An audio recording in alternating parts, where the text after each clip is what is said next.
Let me know. Yep, I will do.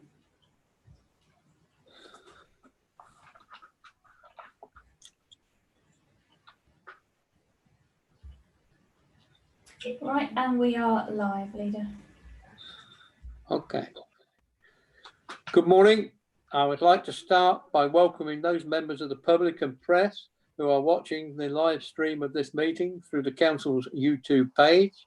Due to government guidance on social distancing, the meeting is taking place remotely in accordance with the legislation. In order for this meeting to run smoothly, I asked all members, firstly, that we keep your video cameras on at all times with your microphone muted, except when you're invited to speak. Officers will join us to introduce their reports in the usual way. Any member wishing to ask a question, to make a comment, should indicate by clicking the raised hand function in the participation screen, which has got a blue hand.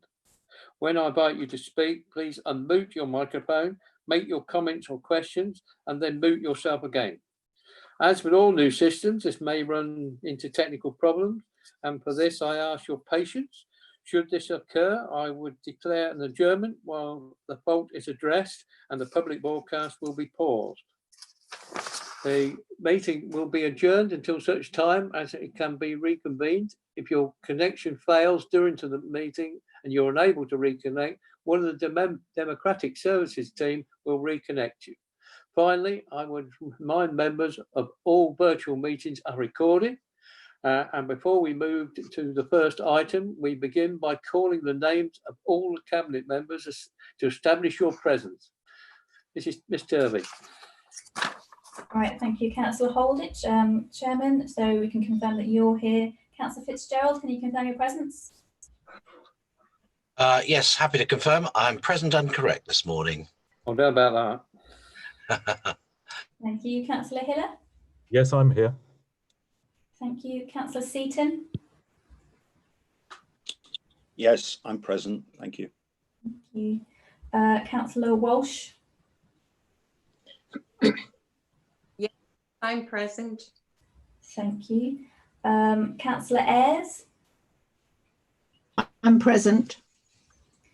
Thank you. Councillor Sureste. Morning. Thank you very much. Councillor Allen. Can you confirm that you're here? Hello, can you hear me now? Yes, Councillor Allen, I can hear you. Thank you. And Councillor Farouk. Yes, I'm present. Thank you. Thank you. That's everyone present. Hello? Hello? Who's that? That's Councillor Allen. Yeah. We could hear you, Mr. Allen, Councillor Allen. Apologies for absence. I believe we have two. Yes, thank you, Chairman. We have apologies from Councillor Bashir and from officers. Liz Rogan has sent her apologies. Okay. Do we have any declarations of interest? Take it your silence means no. Thank you very much. Right, the minutes of the Cabinet meeting on the 11th of May. What is your wish? Can I have a proposer, please? Happy to propose, Leader. Seconder? Happy to second, Leader. Thank you very much. Is everybody in favour of that? If you're not, please show. Otherwise, we'll take it as a unanimous. Happy with that, Pippa? Yep, no one's indicating, Chairman. Yeah, okay. Thank you very much. All right, strategic decisions. Peterborough City Council's response to the COVID-19 supplement report. This is to involve all Cabinet members. I think as the absence of Liz Robin, I think, Gillian, you're going to take this. Yes, Leader, I'm going to kind of introduce the whole report and then open it up for questions. So this is your second report into the Council's response to COVID-19, and it reflects the state of play in that response when it was published. And as you know, things are fast moving, so there'll be a couple of updates to you today in relation to some of the sections. So the report before you today covers, as you can see, test and trace. And as most of you know, it's designed to test people with COVID-19 symptoms and then if they have the virus, trace their contacts. And that part of test and trace is being dealt with at a national level. The report sets out our local response to this, which is based around producing a local outbreak management control plan. And this has to be submitted to government on the 30th of June. And I would say today that we're well on the way to producing this plan and submitting it on time. On Friday last, we submitted a draft of the plan to the regional team for Public Health England. We're waiting for feedback on that. Today we'll do some further work on it. By Friday, we will have a plan that will be ready to go to the Health and Wellbeing Board, which is going to be chaired by Councillor Holditch on Monday the 29th. The plan will then be looked at in the public domain at that time, comments made, and then the final plan will be submitted, as I said, on the 30th of June. You will see that the local plan deals with a number of issues at a local level, which includes preventing outbreaks, and there is quite a large section of the plan that looks at that in the first instance. But where there are outbreaks, and those outbreaks could be in care homes, schools, in the community, we look to manage those outbreaks in accordance with well-established infection control measures, which are part of environmental health and public health response. So this is a really important week for us to get our outbreak management control plan fully established and submitted next week. And as I say, we're on time to do that. The next section deals with the Peterborough Hub, and as you can see, the impressive figures and the work that's been done by that hub in supporting the most vulnerable, and it sets out over 1,100 contacts have been made and support given. And as you can see from the report, the main support has been around food deliveries and also medicines, but latterly has moved into supporting on mental health issues, befriending, domestic services, as you can see, cleaning, gardening and dog walking. The report also highlights, and I know at your last Cabinet meeting, you highlighted this as Cabinet members, the incredible support we've had from volunteers, from the voluntary and charitable sector, parish councils, cross keys, registered social landlords, faith communities, and of course our own City College. And I know you all highlighted how impressive that support was and continues to be, and will continue to be important as we continue to support the most vulnerable. There's a section on care homes and the pressures in the social care market.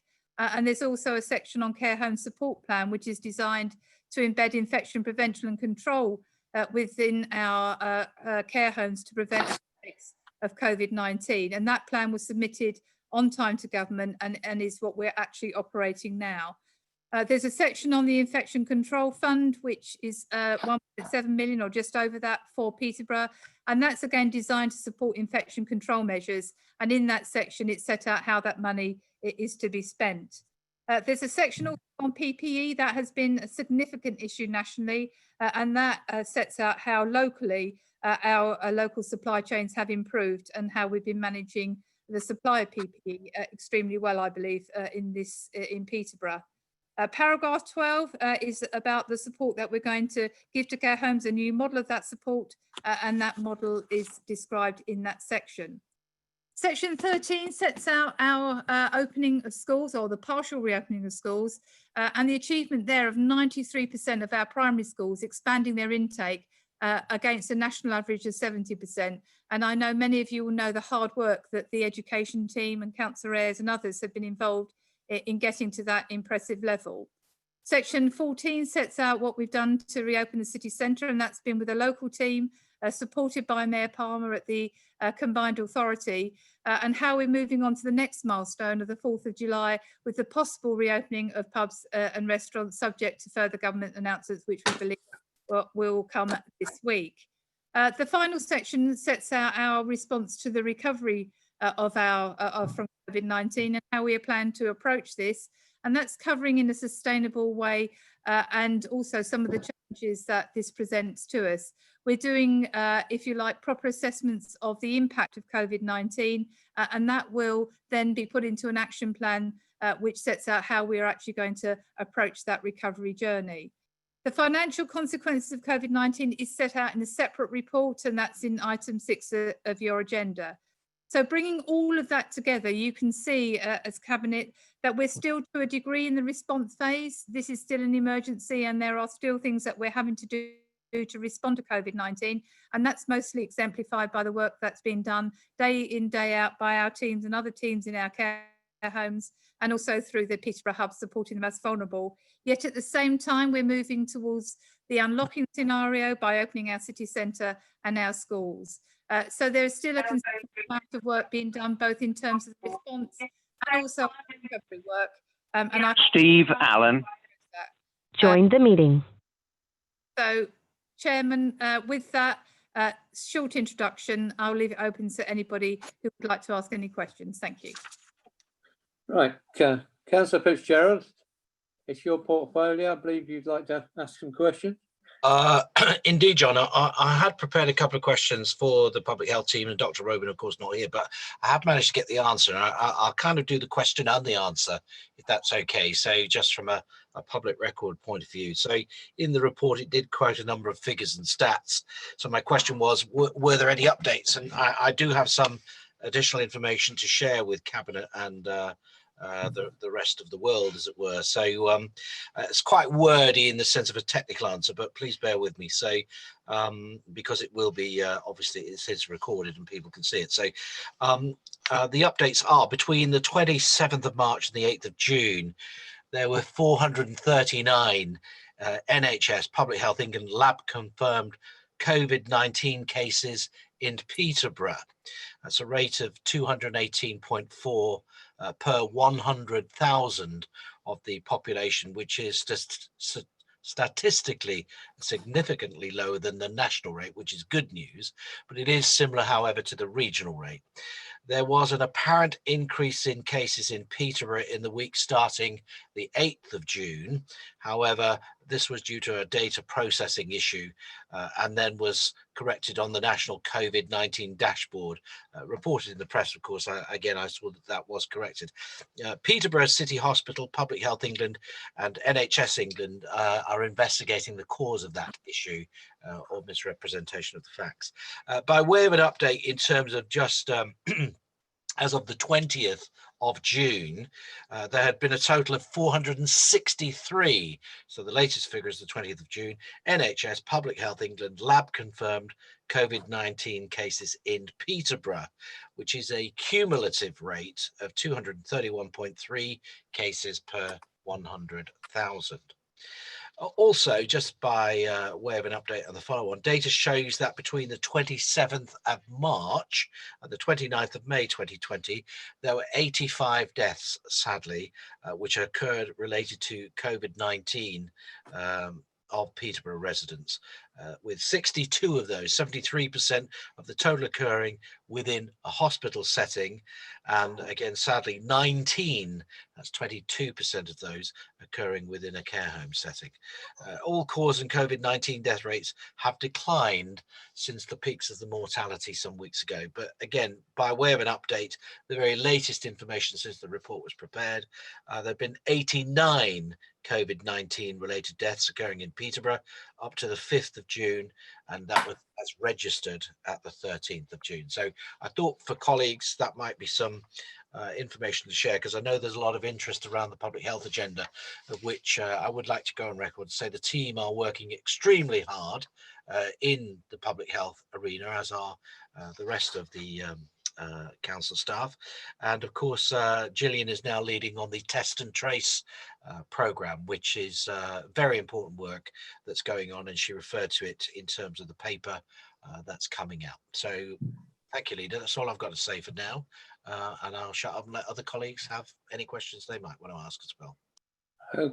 Okay, Councillor, I think you wanted to tell us a bit about infection control.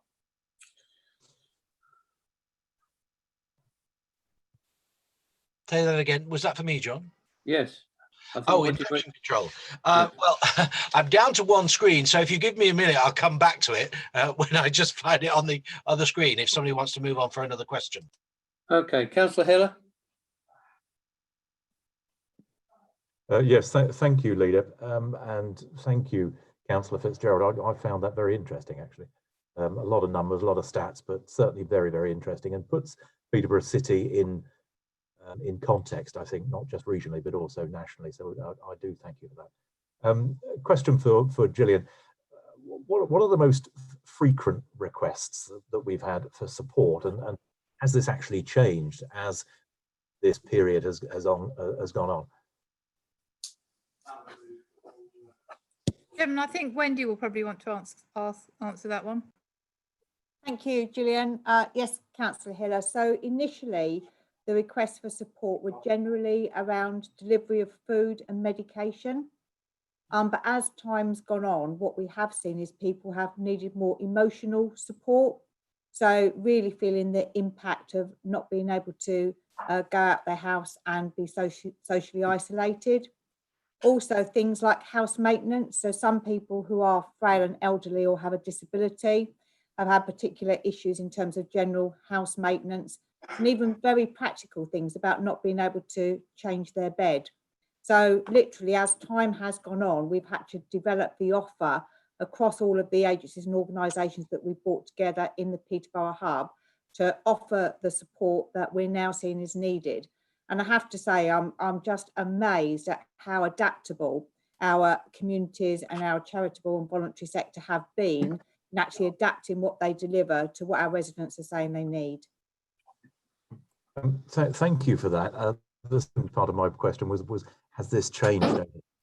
And I think the initial fear of this virus and the needs of the more vulnerable in our society initially, as the period has gone on, has the request type changed?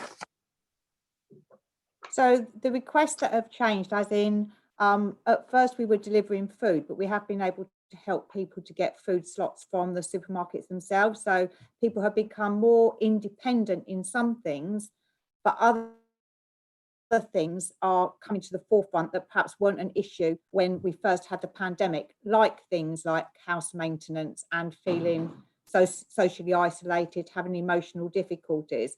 So we've adapted as people have changed, but there are still many, many people who are feeling incredibly vulnerable.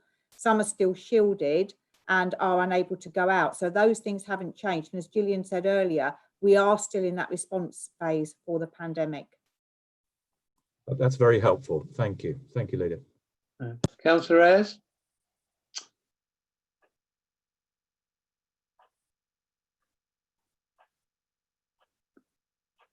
Councillor Ayres?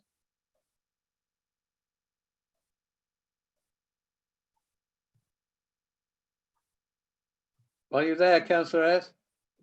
Mr. Leader, while she sorts out her micro, oh, she's on. I was going to say I do have that other question. If you want to just skip back to me. I think it's unmuted.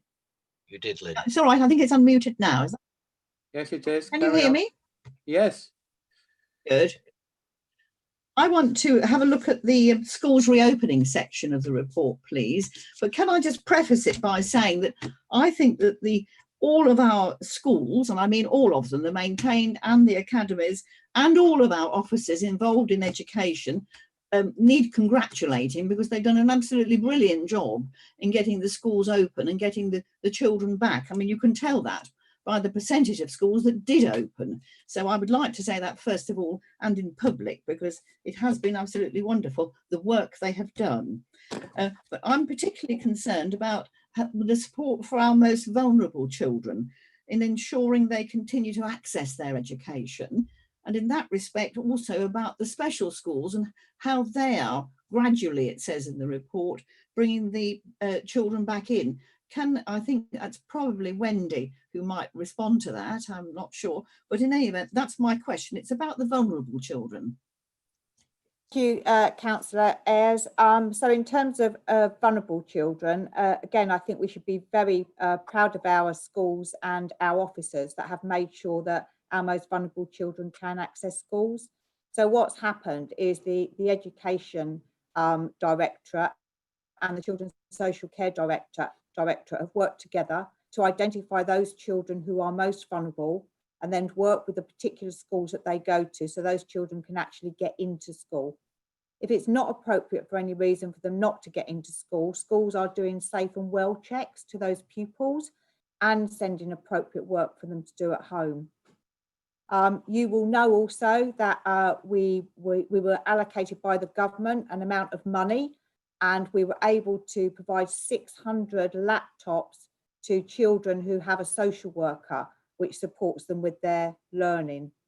In terms of special schools, not all children with special educational needs and disabilities can go into school because they are vulnerable due to their underlying health conditions. And again, support's been provided by the schools, but also it's been provided by our short break services. So we've actually enabled people to support children in their own home and their families, because it can be a struggle for families to support their children when they're not actually in school as well. So we've given a very rounded support services to those children. But as you say, slowly we are introducing children with special educational needs back into special schools where it is safe to do so. Thank you very much. Thank you. Back to you, Wayne. Yeah, sorry. I realised I'd put one paper down on top of another paper, and then that completely threw me because I thought I was asking. But in actual fact, I do know the answer to the question. I'd shared the detail before, but from the public's point of view, I think, Wendy, you can probably highlight the good news on the Infection Control Fund, the additional funding, in terms of the difference between how much each home or indeed the dom care providers will get from that fund, compared with what they got in the 10% uplift in the temporary fund. So do you want to comment on that? Because I think it's good news, really. Yes, Councillor Fitzgerald. So I think, as we talked about before, the council agreed to give all our care providers a 10% uplift, and that was prior to us getting additional money from the government, and all our care providers were incredibly grateful for the support the council gave at this time. We agreed that 10% uplift till the end of June, and a couple of weeks ago we got notification that the government was going to give us an infection control fund, and that infection control fund would be able to actually replace the 10% that the council put in earlier in April. So what it equates to is that roughly, and this is roughly, care homes were getting about £600 per bed for from the 10%.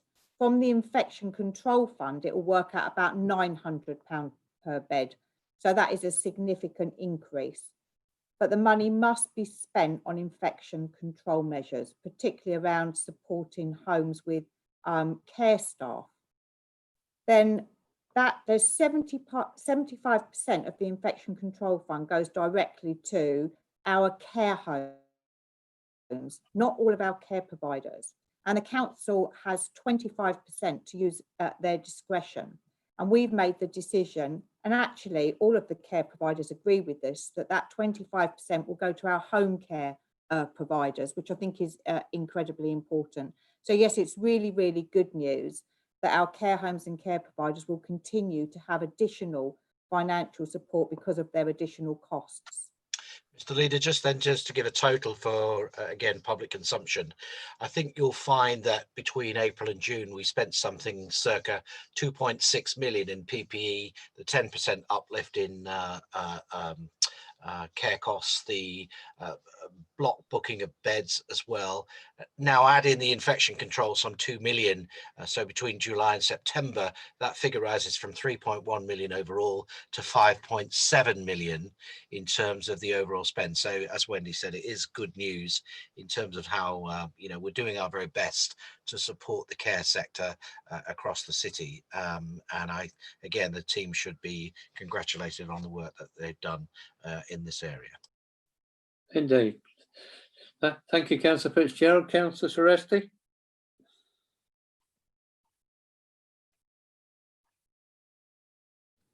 Good morning, Leader. I mean, it's a tremendous job that they're doing. The figures are amazing, aren't they? There are less than 100 people in Peterborough having got it. It's just incredible. It just seems that either the people in Peterborough are very, very, very obey the rules, or we got some very healthy, sensible population. But incredible job. Proud of the staff, and the staff all need to be congratulated for the work that they've done. I think Peterborough is once again outstanding in the way that it's dealt with it. Did you have a question? No. Okay. Do you think, as cabinet member for the city centre, that you've restored the trust in people to come into the city centre then? Well, I think again, the plan is a really, really good plan. The city has been marked up extremely well. I've seen examples in other cities, which I must admit I wouldn't have never have approved in our city. We've had the response for volunteers to come and help in the first few days to help us marshal the public and get the public to understand how they go and how they need to move around was phenomenal. The same as Wendy was saying about the volunteers in the hub. The volunteers in the city centre have been absolutely amazing. It's gone extremely well. Some of the shops, and I won't mention names, but I bet you can guess, some of the shops did not 1 or 2 or 3 times more than they expected to take in business, but a lot more than that as well. So there seems to be an enthusiasm to come back into Peterborough, which leads me to believe that the public must be relatively confident in the work that the council has done to make it safe for them to do so. The fact that there's no parking charges, we've got to resolve the toilet issue. That's one of the issues that's come up, and I'm sure that Steve Cox and I will be able to look at that and make clear where the toilets are available for people to use. And I think the most difficult part actually is coming up now, getting the city centre ready for the opening on the 4th of July of all the clubs, pubs, restaurants and coffee bars. Although I do think that the council plan appears to be on the surface excellent. Whether or not it'll actually work or not, we won't know until the places start to open. But it is very, very forward thinking. I think it will actually improve the look of the city centre, and it will make it possible for the pubs and the hospitality shops to thrive once again. Can I just say, for those that are listening, there are toilets open in Queensgate and in the Car Haven. Of course, there is a shortage because the restaurants and that aren't open for theirs, but there are toilets available. Okay, Councillor Seaton.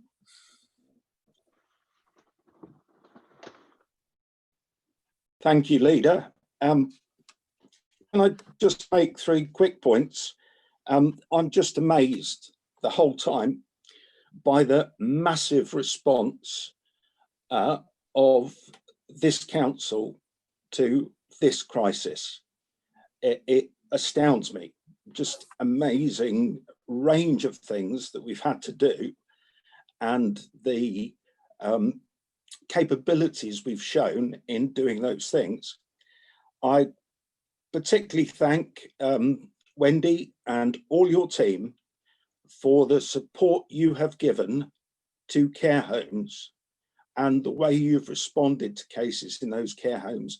And I particularly note the fact that we have not had to suspend the Care Act in Peterborough. I'm just so impressed by the work that you've been doing with care homes. And I'd echo Lynn Ayres, Councillor Ayres' point, section 13.1 in the report. In our primary schools, 93% opened against a national figure of 70%, which for me just shows where there's a will, there's a way. But my specific question is, it's something Gillian touched on. Clearly, we've had a strong partnership of groups working together to reopen the city safely. And I'd just like views, I presume from Steve Cox and Councillor Teresti, what will be the next stage for that partnership? And a couple of sub points there. I've been contacted, I think it was in the report, but I've been contacted with concerns about disability access in the city centre changes. Can we have assurance we're working with the Disability Forum on that? And is there any way that we can speed up the changes, for example, the cycle lane changes? Thank you, Leader. Mr. Cox, are you available to answer that? I am, Leader. Thank you, Councillor Seaton, for your questions. The next stage is with the city centre. I think, as Councillor Seresti alluded to, there are two that come to mind. One is we need to keep an eye on any changes that are made to the 2 metre social distancing is in place, and whether that changes to 1 metre, and the impacts that could have on current arrangements that there are supporting retailers. And the second is looking ahead to the 4th of July and the scheduled reopening for the hospitality sector, which I think will be a very significant turning point for the city centre if that is allowed to go ahead. And that's very much the focus now for the city centre regeneration group that is looking at supporting cafes, restaurants to enable them to thrive and be successful in that period from the 4th of July. And I think, as has been said already, giving confidence then back to residents, visitors who want to come into the city centre, that they can come in safely and enjoy their time in the centre and work with and visit our restaurants and cafes and so forth. So those are the next two stages that we're looking in building back better for the city centre, which will consolidate and build on the successes of the retailers opening up last week. We are working very closely with Disability Peterborough to make sure that access is enabled into the city centre. We've moved the disability parking spaces, disabled parking spaces behind the town hall to make sure there is good access. And we'll continue to do that going forward so that everybody can get access into the city centre and enable that to happen. The reason that those spaces have moved is that we have closed St Peter's Arcade because the social distancing requirements of 2 metres couldn't be delivered in that space, that narrow space. And of course, we'll keep that under close review. On the cycling measures, the final point, yes, we'll implement those as quickly as we can. We are entering further discussions to make clear what the proposals are in the Cowgate area with individual traders. And also on Crescent Bridge, we will bring that forward, subject to the availability of to enable that to happen. Every council across the country is seeking to get hold of barriers and bollards to implement similar schemes, and we're certainly doing that, and we'll get hold of those as soon as we can. But we will make clear the timing and details of that particular improvement and that change as soon as we can. And just to stress again, these are all temporary and experimental measures that will be kept under very close review and can be adapted, changed, subject to close monitoring once they're implemented. Thank you. Thank you, Steve. Councillor Hiller, you wanted to come back? Thank you, Leader. Yes, I think to a great degree my question's probably been answered in bits and pieces here. I'm thinking probably more from the medium to long term, and it's a question either for Steve or Wendy. How will our city actually build back better in the medium to long term? Just single things, possibly. Thank you. Who wants to take that? I'm happy to start, Leader. So from a people perspective, and I guess Steve will pick up the place perspective, one of the things that myself and Councillor Walsh have been talking about a lot, really since the start of the pandemic, is how we can continue the great work that our agencies and organisations have done during the pandemic. So we see very much that the work we've started does actually represent what we want from our Think Communities approach. I've been chairing a meeting on a weekly basis. We've just moved it to fortnightly, of all of the agencies and organisations involved in delivering support to our city. And all of those agencies and organisations have committed to continuing this approach as we move forward. And as I've said earlier today, as we are seeing things change for our residents, we have been very nimble and able to adapt what we do to address those needs. So one of the things we absolutely know is going to be a big issue for our residents is particularly around people who are in economic hardship, and we're starting to see this now. So people that no longer have employment.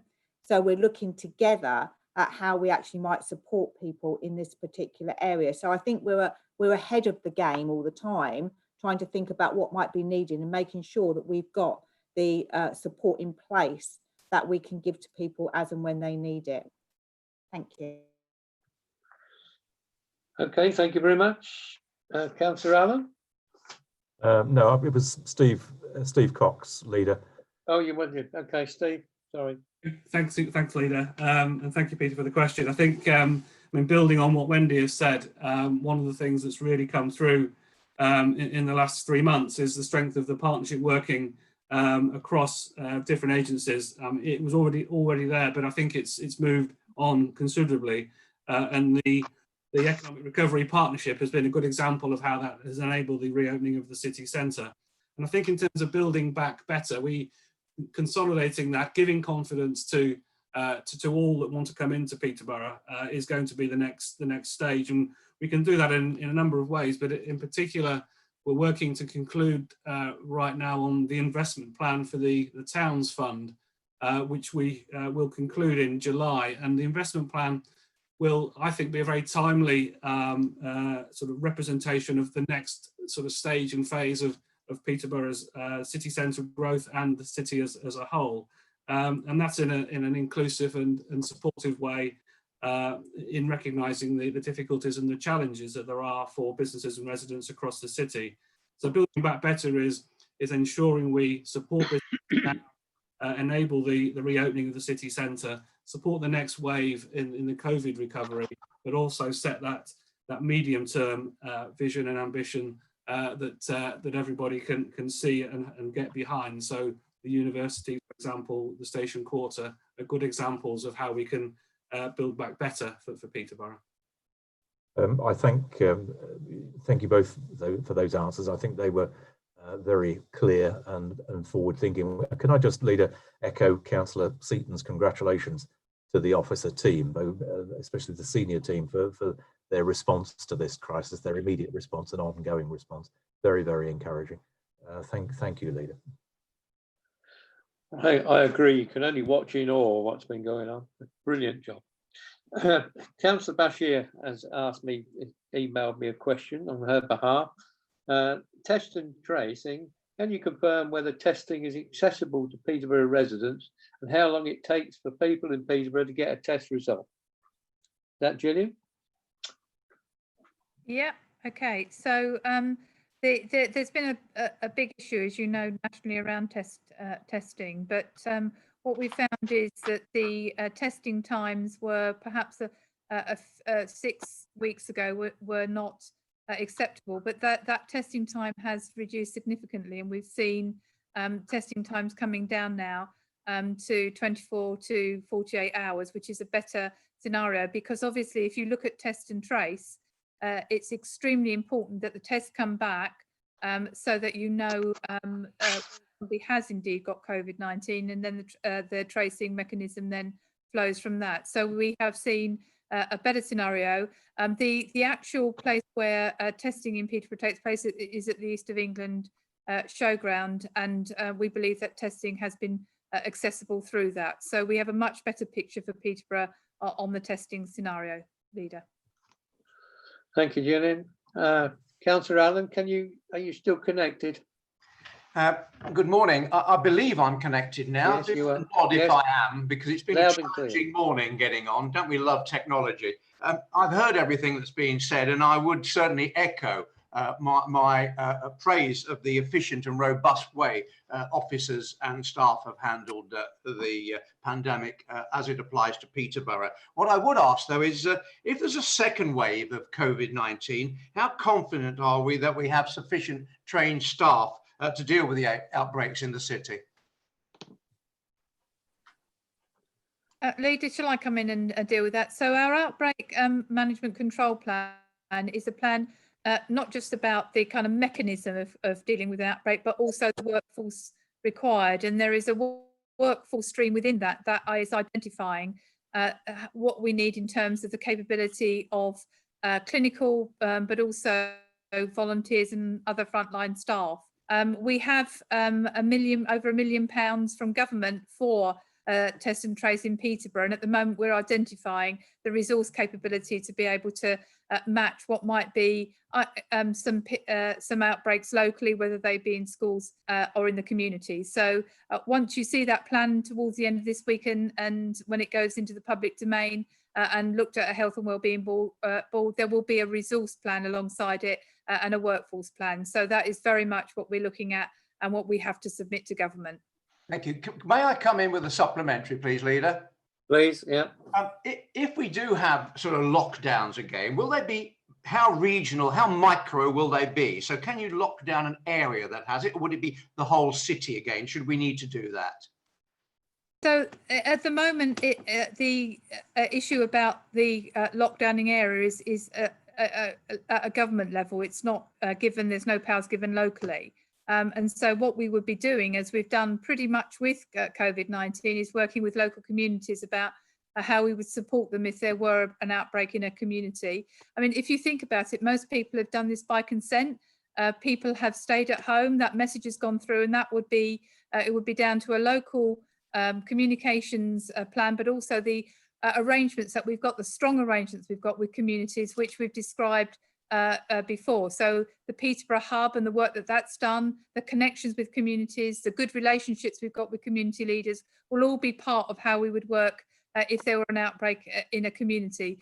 Workplaces, in schools and others, there are well-tested and well-organised techniques through health protection to actually work in those settings. In communities, it is that kind of work with the communities and the strength that we've got as a council with those communities that will allow us to manage those outbreaks in those communities. Thank you, Jenny. Councillor Fitzgerald, you got your hand up. Did you want to come back? I did. It was a couple of other points, John, really, and they cross a number of directorates. But firstly, thanks, Marco, about the toilet issue. I know Councillor Ayres and I have had some discussion about this matter, and it needed to be flushed out a little bit more. So I'm glad you're working on that. I'm sure we'll get to the bottom of it. So that's one good thing. What I do want to raise, and there's no particular place where this should go on the agenda, but I think it crosses a number of areas. So Mr. Carpenter might like to comment, and other officers as well, is the news, of course, about Vivacity. And I come at this from a public health perspective to start with, and also one of confidence in terms of customers of Vivacity services. So one of the things I noticed in research that came out in the media was people are missing gyms. One of the things they're missing is gyms, both from a mental health and a public health, fitness perspective.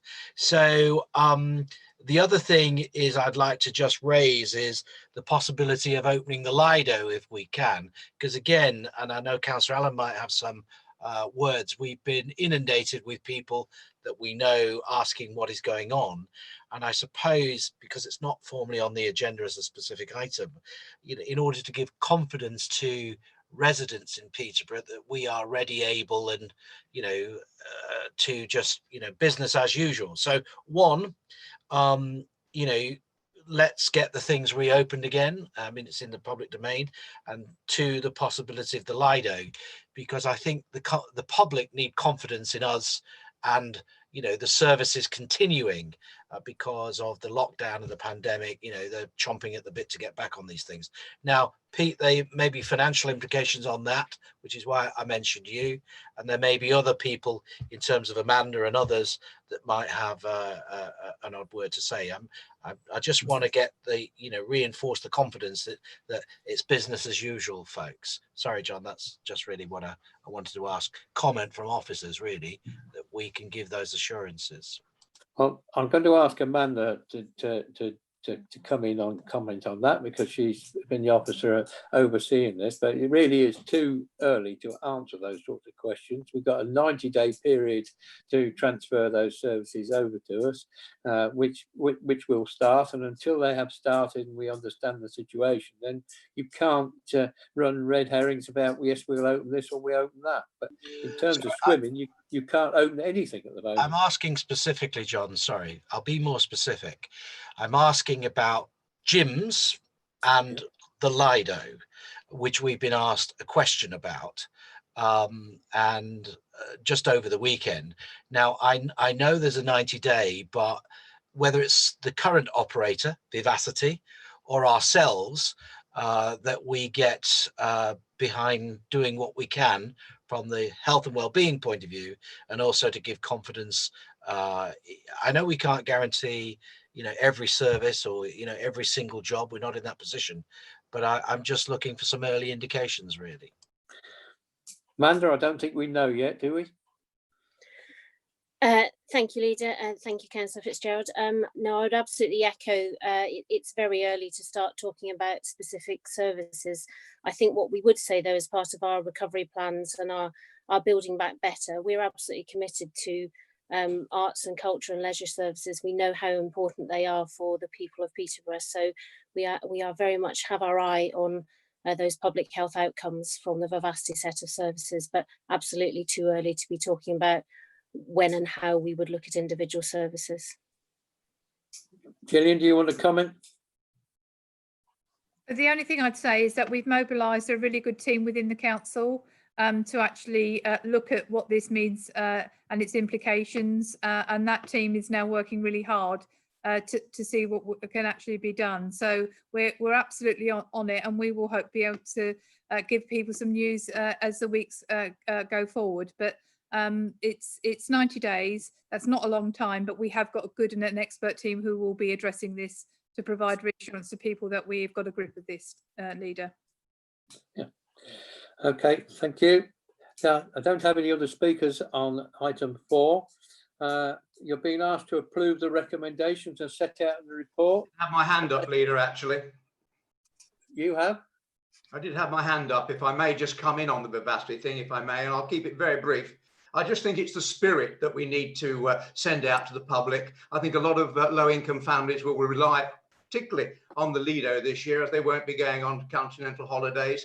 And I think if the Vivacity team is in place, as they are, and then it will go over to whoever in the City Council, there's nothing wrong with actually sending out the message to the public that we'd like to get the Vivacity gym open, and specifically the Lido open this summer. And then hopefully we can pull it off, dependent on government directives. That's all I would say.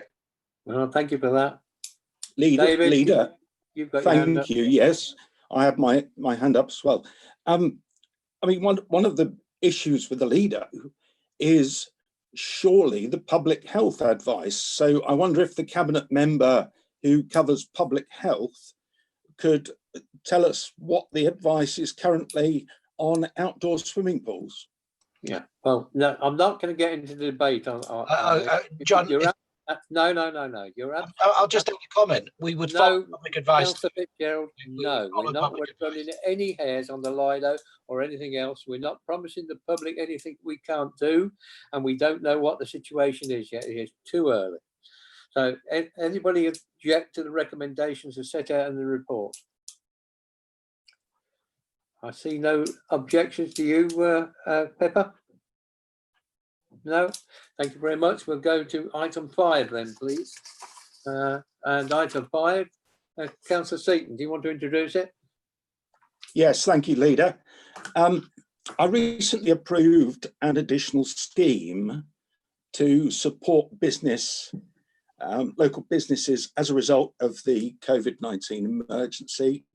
And that scheme was launched for applications on the 15th of June. As background, the government has awarded all councils extra funding for certain groups of business, which throughout the city involves an additional £1.47 million. This report updates Cabinet on progress. Cabinet will recall an initial scheme to support local business was launched in April, and as of the 7th June, the City Council had delivered the most grants by percentage and amount in the wider Peterborough and Cambridgeshire area.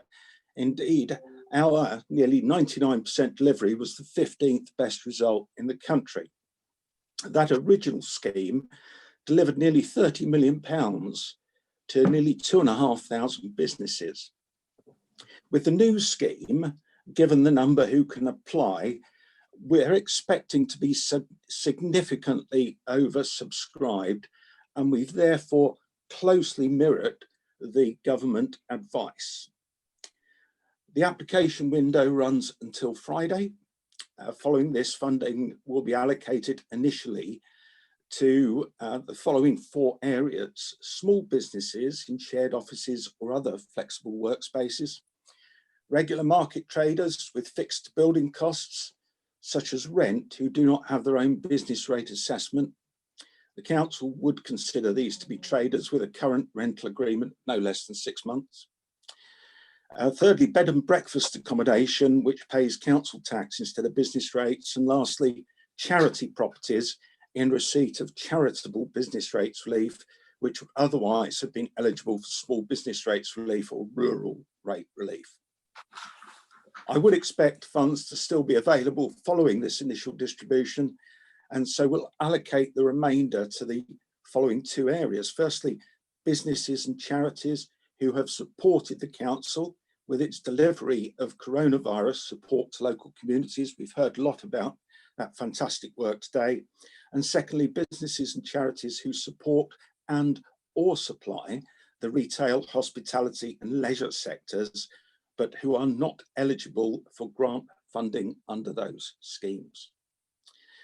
My view is most likely that these latter 2 areas will need to be limited. I can tell you, as at last Friday, 164 applications had been received, and I'm therefore pleased to recommend that Cabinet note the progress to date. Thank you, Leader. Thank you, Councillor Seaton. Councillor Allen. Thank you, Leader. And I've got a question, but really it's a kind of question that's answering itself. I think we've done a great job to get the first tranche out. I know a lot of businesses have been very, found the funding very helpful and indeed essential. What we have now is a very small, indeed limited scheme to deal with lots of what's left. And I don't think that it's going to skim the surface rather than really dig down on it. So really, I would say to Councillor Seaton, why do you think the scheme is so limited? Have the government run out of appetite or run out of loot? I think we've all run out of. I think we've all run out of loot, haven't we? It's council's government. Loot is in very short supply at the moment. What we are doing is continuing to actively lobby government for additional funding to distribute to businesses. And I do accept there will be many calls on funding. So I think what we've done so far is fantastic. And you've said that, nearly 30 million in £10,000 and £25,000 grants to nearly 2,500 businesses. And the 1.47 million we've now got is less than we originally hoped for. But as I say, we continue to lobby for more. Thank you, Councillor Allen. And if I may come back, Councillor Seaton, I take that point. We're only administering what is given to us, but I do think we should make a note that micro businesses in the leisure, culture and entertainment sector haven't really received funding from the first tranche and really are only just covered on this with very little funding. So it's just an observation, and thanks for coming back to me. On top of the figures, Councillor Seaton, you gave, there was also the rate relief, which many millions in this town, wouldn't there? Business rate relief. Yes. When we come to the outturn report, Leader, I will run through some of those numbers. Okay. Mr. Carpenter, you got your hand up? Yeah, thank you, Leader. Just to exemplify what Councillor Seaton said, and also how this is funded. At the moment, for the initial scheme, there has been an underspend across the country, and the Bees department noticed this probably a month and a half ago, and actually this second scheme is funded from the underspend on the first scheme. And Councillor Seaton is very right, and all councils continue to lobby for more funding in this area. Councillor Seresti, you got your hand up? I think the question's been partially answered. What I was going to ask was, can't we lobby for more money? But I think Councillor Seaton's already answered it, and so's Mr. Carpenter. So unless they want to add to it, but unless we can actually get more money from the government, I don't see how we can spend it. I mean, I think one point on that is with 164 applications at the moment, that's well short of the number of people who could apply. So, clearly dependent on the number of applications, we can take a step back and decide, is there more that we can do? Can we increase the amount of grants? But I will update Cabinet at the end of this week on the total number of applications received. And of course, the size of the applications, the larger the business, the more you can apply for. Thank you, Councillor Trusty. Councillor Farouk. Thank you, Leader. And again, my congratulations to the finance team of how quickly we distributed the grants at the initial stage and being one of the top councils in the country. Of course, it made a difference to all of the businesses of remaining solvent or insolvent. My question is there funding available for those who have not been eligible for funding under the new scheme, the existing scheme, or other government COVID-19 assistance programs? So is there any help available for people who are fallen off the net or people who are not eligible for any of these? Thank you. I think the answer is potentially. If you don't qualify for any of the rate relief and business grant schemes that we're distributing, and that's generally been for fixed property costs, or the furlough self-employed schemes for more general business expenses, then further support is somewhat limited, but it is worth just making the point that schemes are being run across Cambridgeshire and Peterborough by the Combined Authority. So it's worth looking at the Combined Authority website, seeing if there's anything else that could support you. Thank you. Yeah, Marco, you still got your hand up. All I wanted to say, Leader, was if there's not been enough request for grant funding out of this second tranche, I mean, I was having a look at it, and the restrictions are, they are very limiting. Perhaps we could open up the people who would be eligible to apply. Mr. Carpenter. Certainly, Leader. Shall I cover that, Leader? Peter, do you want to cover that? No, I've got to cover it, David. What we'll do is, once we get to the end of this week and look at the initial applications we've got, we can then make a decision. Because Councillor Seaton is quite right. I was expecting probably 500 or 600 applications by now. It could be we get inundated this week now, but we need to make a decision at the end of this week when we've got the initial response to the more limited scheme. And the reason it was limited is because we thought, we were going to get inundated by 2,000 or 3,000 applications if we made it wider, which then meant everyone was going to get almost nothing, depending on what they were. And that's why the scheme was limited to begin with, so that at least everyone who applied was going to get a substantial amount. Thank you, Mr. Carpenter. You're asked to approve the recommendation set out in the report. I'll take it if I've got no objections that we can agree that. please put your hand up if you want to object. Right, Mr. Turby, happy with that? Yep, no hands. Yep. Thank you. Move on to budget monitoring then. Councillor Seaton. Thank you, Leader. This report closes off the 2019-20 financial year, which was one of, I think, great challenge and change, to understate matters. I'm not going to dwell on the past too much, as I've regularly reported the position to Cabinet. Suffice to say that through the hard work of our staff and partners supported by members, we've reached a year-end position where we have managed to return £96,000 to reserves. That is remarkable and a real credit to the Council. Just to highlight significant actions, implementing new controls for both capital and revenue spend at a very detailed level, rebaselining all budgets in September, so we set everyone a challenge, and our successful lobbying of government through the MHCLG with significant support from our two MPs, which resulted in the approval of a capitalisation directive that meant reserves were not needed to fund redundancy and transformational expenditure. Let's also remember that the underspend was achieved despite our ongoing challenges with the CCG and the COVID-19 emergency. In particular, the latter meant the sale of the London Road Stadium to the Posh could not proceed. Because of our actions, reserves have not been depleted to the levels previously envisaged, and we moved into the 2020-21 financial year with £32 million in reserves. However, this figure is expected to reduce substantially by the end of the year, and we still have the issue of funding any COVID expenditure not supported by the government.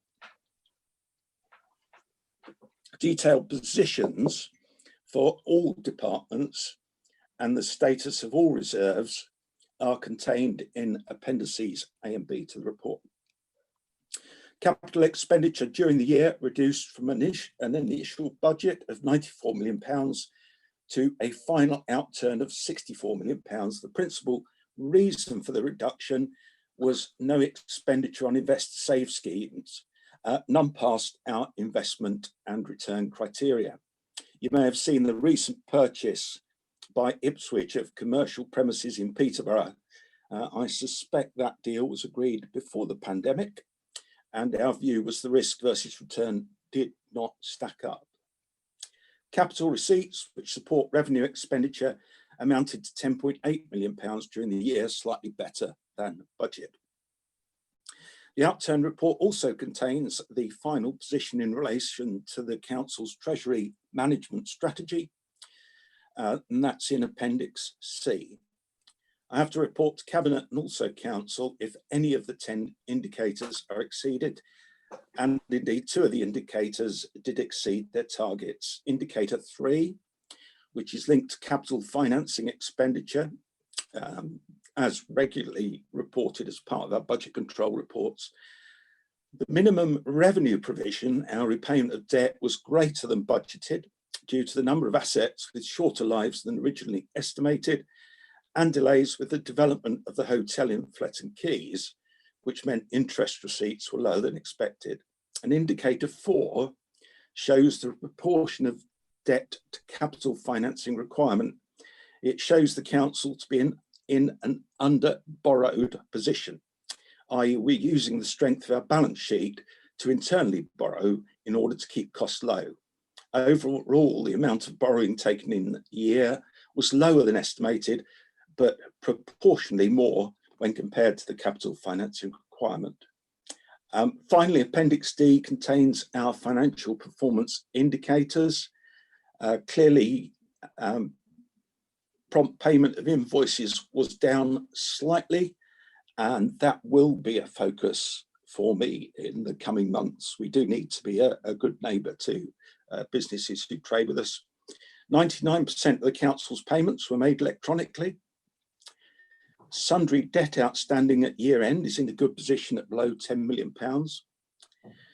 Council tax collection was 95.81% in year, which was almost identical to last year, and the same for business rates collection, which was 97.89%. And so I'm therefore pleased to recommend Cabinet note this report. Thank you, Leader. Councillor Walsh. Yes, thank you, Leader. Well, first of all, I'd just like to congratulate Councillor Seaton and Pete Carpenter and the rest of Pete's team for the work they've done on the budget and the huge challenge they've had to face in responding to the effects of the pandemic on our budget and protecting our budget so that we can move forward, hopefully always as an independent council. I think listening to Councillor Seaton and his introduction, he's probably answered to a great extent my question, but maybe Pete Carpenter could just in a general sense outline what can be learned from the variances in the forecast outturn during the year.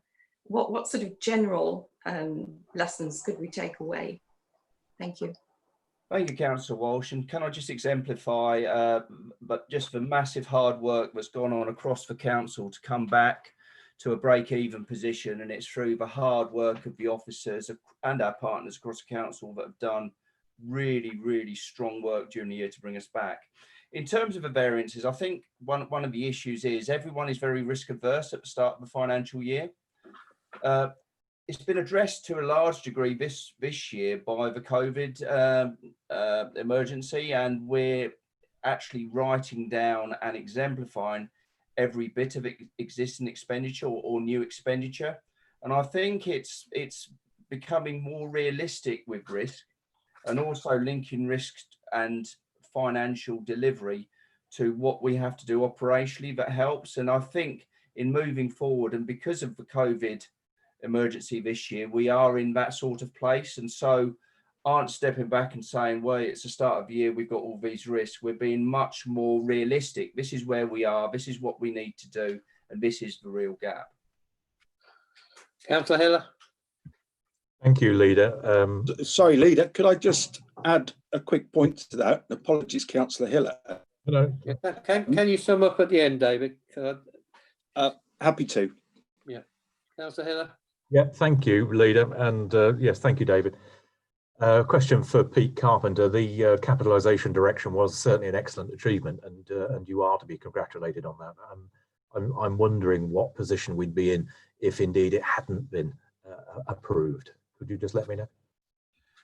Thank you, Councillor Hiller. We would have been in, obviously, our reserves would be £5.5 million lower.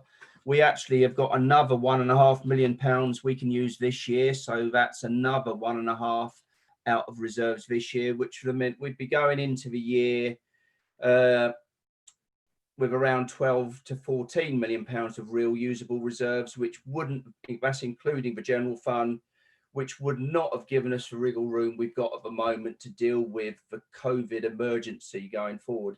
We got ourselves in a position where we were moving to sustainability pre-COVID.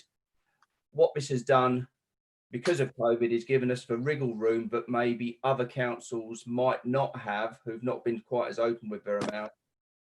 And, you know, in looking at cash flow and everything else means we're in a reasonably solid position until at least Christmas. The government have been very, very interested in those councils, and there are a number who actually run out of cash over the next 2 to 3 months. Thank you, Pete.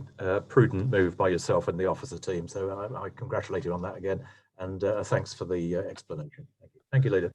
Councillor Farouk. Thank you, Leader. Again, congratulations, Pete, and all the staff who made massive sacrifices throughout the year to achieve this balance.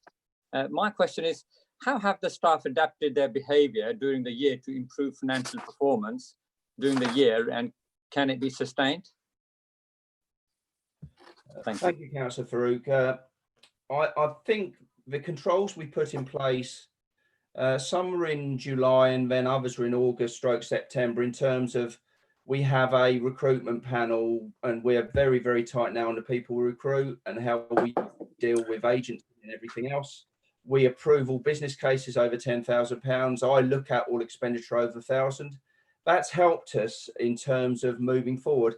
It wasn't, make no mistake, it was onerous on staff to begin with, but they've got used to using it. And in fact, you know, moved seamlessly into actually now delivering the COVID emergency with a similar set of processes. So I think people have got used to it and moved forward. And interestingly, as we move forward and in conversations I have with other councils, lots of others are now moving to a far more regimented regime like this because of the pressure on council budgets now. Thank you, Councillor Fitzgerald. Sorry, John, did you call me then? I did, yeah. I was muted. Could you repeat what was said? Sorry. You've got a question. You put your hand up. No, I haven't. Okay, fine. Unless you were going to surprise me.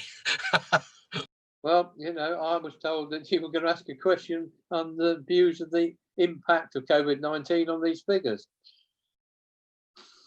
Not as far as I'm aware, Mr. Leader, no. Okay, fine. Next person. Councillor Walsh, did you want to come back? Yes, thank you, Leader. In the report, there is a section about the prudential indicators, and it outlines 2 issues. And I wonder whether Pete Carpenter could explain to me a little bit better what they mean and whether we should be worried about anything in that regard. Thank you. Thank you, Councillor Walsh. At the start of the year, and the reason prudential indicators came in was councils were substantially overspending capital resources, and they're there to put in controls. The reason one of the indicators is gone down is actually because we've spent less this year, and actually perversely that's one of the reasons why it's flagged up as an issue. With the other, it's because of the phasing of our debt. So although both have come up red, there is no real issue with either of them because it sets out where we are and actually the prudent place we're in. Okay. I think Councillor Seaton, did you want to? Oh, Councillor Seresti, you put your hand up.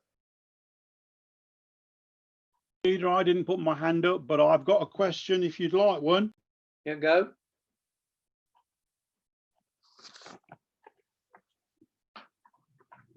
How are you going to deliver it? In terms of our outstanding debt, can this be improved even more? I mean, I know we've written off some significant sums this year, but can we do better? Councillor Ferrest, we can always do better on debt. The best way of reducing your debt is to get people to pay for things up front. And obviously that's a more long-term position to get to, and obviously is the absolute apex of where we want to get to, and isn't the case for all of our services. However, you know, we're in a much better position with lots of really good work with the CCG from officers on both sides now. But the more we can get to prepayment, the better this position will always get. Thank you, Mr. Carpenter. Thank you, Leader. Right, Councillor Seaton, you wanted to sum up. Thank you, Leader. I was just going to make 1 or 2 quick points. I think there was a question at the start about learning from variances, and Peter mentioned we need to be more realistic. I think we need to be harder on ourselves. Can we really deliver savings? Have we really identified all the risks? And are we close enough to the day-to-day operation that we really understand pressures and the potential financial impacts that those may have? I think Councillor Hiller asked a question about the if no capitalisation directive. I think it's just worth making the point that one of the strategies we've followed is that we use asset sales, reserves, the capitalisation directive, things like that, to fund, to provide breathing space for us whilst we look to achieve sustainable budget in the medium and long term.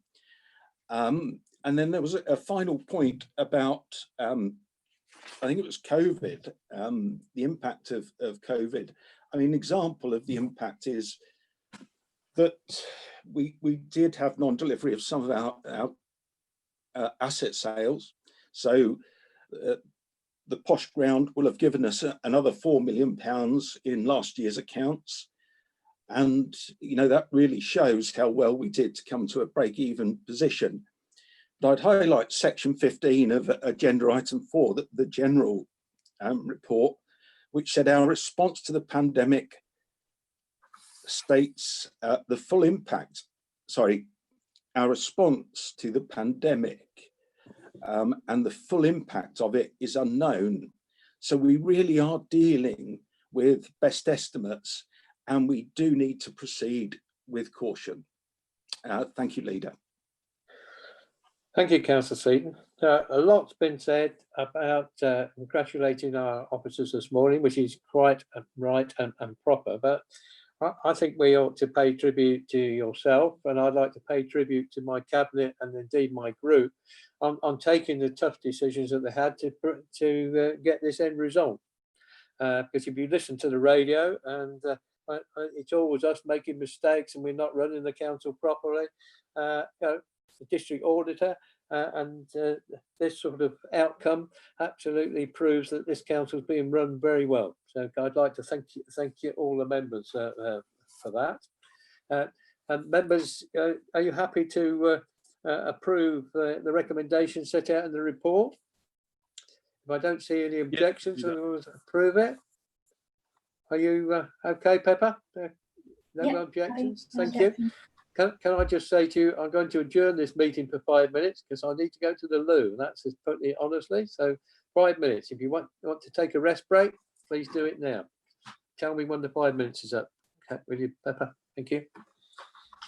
Just to confirm, you can turn your camera and microphones off if you want.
How are we doing, Pippa? How many we got back? We've got a few people back. Oh, Gillian's just come back. I think we've got about 2 minutes left.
Just waiting for Councillor Seaton now, Councillor Holditch.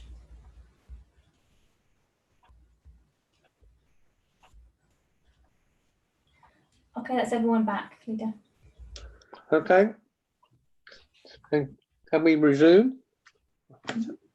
Take it you'll note the time we're resuming, Pippa. Thank you. We're going to item 7 now, and I think that's another one for you, Councillor Seaton, if you want to introduce it. Leader, isn't item 7 the suspension of on legal matters? It is indeed. Maybe I'm looking at the wrong one on the agenda, Pippa. It's got the director as Pete Carpenter on the top of my advice sheet. Leader, I'm quite happy to introduce that report. Go on then, fine. It's just for Cabinet to note a decision that I asked the Chief Executive to take under the urgency procedures in the Constitution to limit the number of documents that we require to affix the Council seal to. It applies to contracts over £100,000, which our contract rules currently require to be sealed. There are still a number of other documents that must still be executed as a deed, and those are set out in the report. Okay, Councillor Seaton. Thank you, Fiona. A quick question. How many documents do you think the suspension will affect? It should be about 15 to 20 a month, but it depends from one month to the next and how many agreements we actually need to conclude. Okay, Councillor Farouk. Thank you, Leader. Just a quick question, Fiona. How are the legal team managing the sealing process during the lockdown period? Well, we've got a rota of lawyers that are going in to do the sealing that's necessary once a week, or as often as it's required. So we've been doing that as we would normally do. Thank you. Okay, Councillor Bashir has asked me to ask you a question. How long will the suspension apply, and what are the benefit of the changes? At the moment, it's going to last until September, and then we will review it in the light of whatever the Council guidance and working processes is going forward at that stage. And the benefits are really that it allows legal agreements to be concluded very quickly because we're doing it by electronic means. So it's quicker in terms of deadlines. It saves costs on printing and postage. So it's actually it makes it a lot easier. Thank you for that. Councillor Walsh. Yes, thank you, Leader. Yes, could I just ask Fiona, the security of the system and the use of the electronic signatures. I understand, obviously the reasons why this process has changed and needs to change, but are we perfectly happy with the element of security involved? Yes, we've got a set number of authorised signatories within the legal team who have got their own electronic signatures that they create themselves and have access to, and that's applied to the documents. And the Law Commission provided some advice on the use of electronic signatures during COVID-19, and it was to be encouraged so that there was less physical presence in the office. Thank you very Okay. much. Councillor Fitzgerald, do you have a point? No, I don't think you do. Yeah? Somebody's got the hand up. Anybody else got the hand up? Pepper, I can see. No. You support the recommendation in the paper? All. Anybody against? Yes, agreed. Yeah, all happy. Thank you very much for that. Okay. The next item is in budgetary control, is it not? Is that right, Pepper? Yep, that's Yeah, right. budgetary control. David, that must be you. Thank you, Leader. You'll recall that in May, I brought a report to Cabinet that set out implications of COVID-19 as we understood them at that time. And you'll know that we're internally tracking this on a weekly basis, given the implications, with regular updates by all councils in Cambridgeshire to the Gold Group and our MPs. I reported that to the end of April, we had total pressures of 18.3 million. Taken against the funding government have provided of 11 million, this left a forecast pressure of 7.3 million. Our updated projection across all budgets showed the net overspend position to end April was actually 5.9 million. And clearly due to COVID, expenditure in certain areas did not happen or was delayed. And that led to a 1.4 million positive movement. Moving to the end of May, that gap has increased to 9.5 million. I think that's not surprising, given the extended nature of the pandemic and the further time we've had to challenge our assumptions as to ongoing impacts. In Peterborough, clearly we must focus on two areas. Firstly, we need to continue our transformation work, concentrating on finding more offsetting savings. Secondly, as I've already mentioned, to continue to lobby for additional COVID-19 funding to bridge any gap. On this latter point, our finance director meets regularly with his peer group. We meet regularly with government, and our MPs continue to set out our case with government. Let's be very clear, the current pandemic is posing a huge financial challenge for all councils. In fact, I recently saw a district council that had a £13 million budget and had lost £1 million in income from parking alone.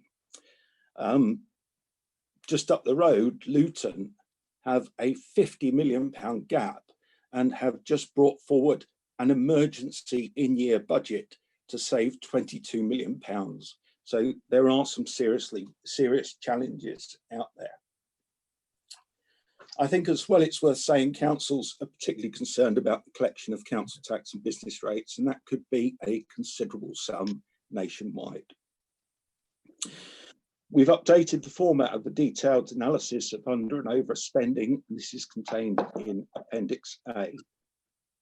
It's also important to note the council has promptly delivered the vast majority of additional funding the government has provided to business over the past 8 weeks. You mentioned this earlier, and I can set it out in some detail. So business rates relief, we've given £36.6 million to 1,256 retail, hospitality and leisure providers. And we've given business rates relief of £0.3 million to 31 nurseries. £29.3 million of specific grant funding for small, rural, retail, leisure and hospitality businesses. And as I said earlier, it's nearly 2,500 grants. And last week, our performance, as I mentioned, was 15th nationwide. £1.75 million of direct grant assistance to care homes and £180,000 of grant assistance to reopen our city centre. We're also now testing the software which will allow us to allocate the additional £1.6 million we've received to those on council tax support. That will be approximately £150 to each household. Finally, the financial controls described in the outturn report are still in place and have been enhanced due to the COVID-19 emergency. So Cabinet are asked to note the recommendations in this report, especially the requirement to continue to lobby for additional funding to minimise the impacts of this pandemic on Peterborough. Thank you very much, Leader. Thank you, Councillor. Councillor Ayres.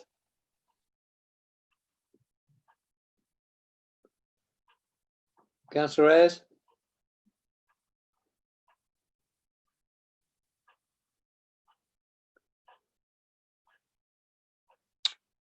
You're still muted, Councillor Ayres. Okay. I'm not now. Yeah, you're okay. Yes, I'm looking at my concern over the projected COVID-19 deficit and how it's going to be funded. Can you give me a little bit more information about what the prospects are for funding of this? And if it's not funded, what's the opinion of the council's overall financial position? I think that probably goes to Peter. Thank you, Councillor Ayres. You're quite right, and as Councillor Seaton has set out, we started in April, and this is a refined process as the rules change and things are extended or stopped or changed on a monthly basis almost. I do a return on a monthly basis to MHCLG at April, taking account of the 11 million of funding the government have given us.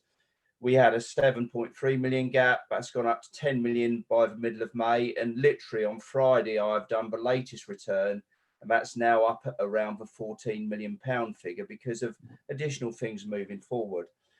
If we don't get additional government funding, we will need to fund that from other resources, which would be reserves in our case primarily.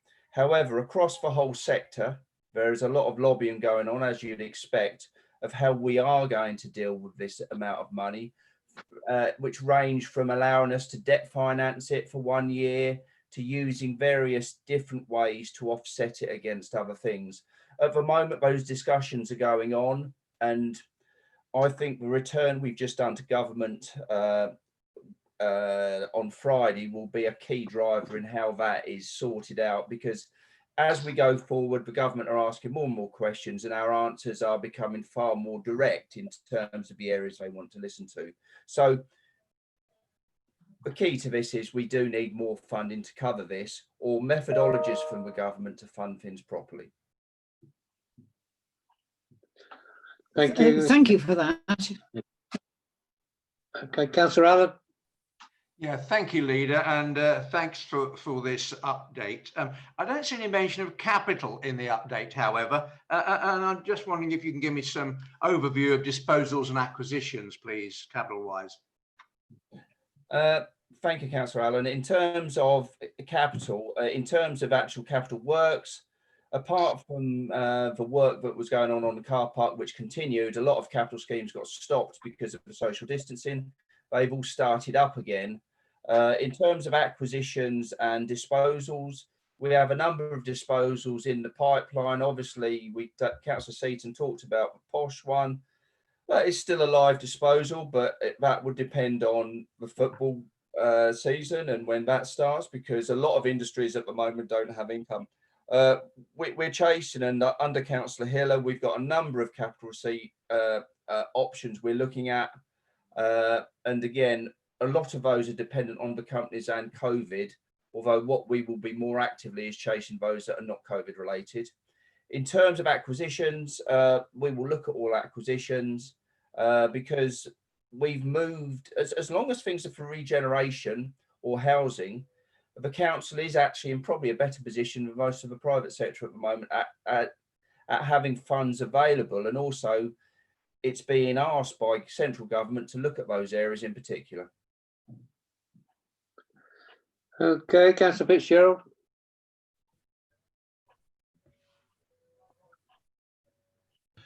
My unmute button decided to hide itself. Okay, yeah, just as a quick thing, I suppose, Pete, like all those deals, like my earlier point about swimming and the like, will depend on public health. So football, again, will be very much minded in terms of when that can return according to public health.